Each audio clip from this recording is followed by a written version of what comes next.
Well, sometimes it's nice to take a few moments to slow down, stop, and smell the roses. Or this time of year, smell the lilacs. And you've probably noticed they've been blooming recently. So in today's Houseworks, we travel to UNL's East Campus to learn more about the wonderful lilac collection that's on display every spring.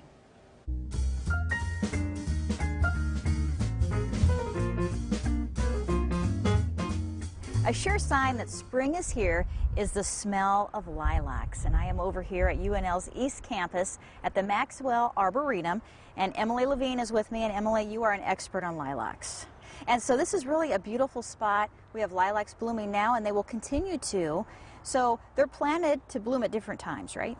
We have 5 or 6 different species of lilacs. And if you plant them right, you can get bloom from early to mid-April all the way through late May. What is it about lilacs? I know for me personally, I grew up on a farm, and it just brings back that nostalgia.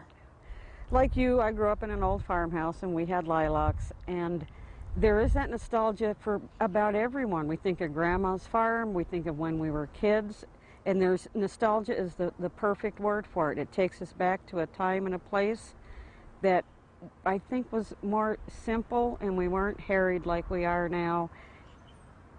The smell evokes that nostalgia and those old times for everyone.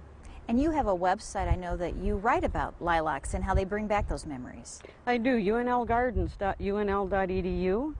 If you're interested in Maxwell Arboretum, including the lilacs, you can go online and find maps and plant lists, information on all of the plants. And so you love to write about them. What are some of the things you say?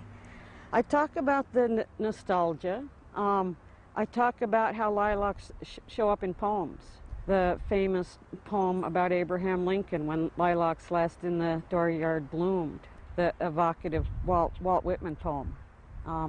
All that is tied into that sense of the past that we all have. Are they easy to care for? They're very easy. Give them plenty of sun. Keep your turf fertilizer away from the roots so they don't get too much nitrogen. They love the cold winters here. They're really tough, and they're meant to grow here in Nebraska. And they usually bloom in May. I know this season we're a little behind schedule. We're about 3 weeks late this year. And so this particular kind, what is this one? This is X chinensis, the Chinese lilac, and it's kind of a mid to late bloomer.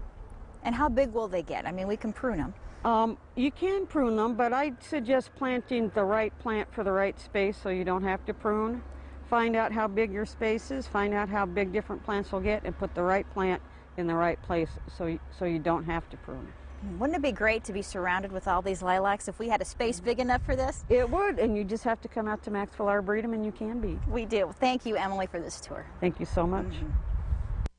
Really a beautiful spot over there on UNL's East Campus, and you can tour the lilacs and get some ice cream at the dairy store at the same time. That's right, yeah. Find yourself among the lilacs. You Just could. wander around a little bit, right? Yeah. I wish they could bloom longer. They don't last that long. I know.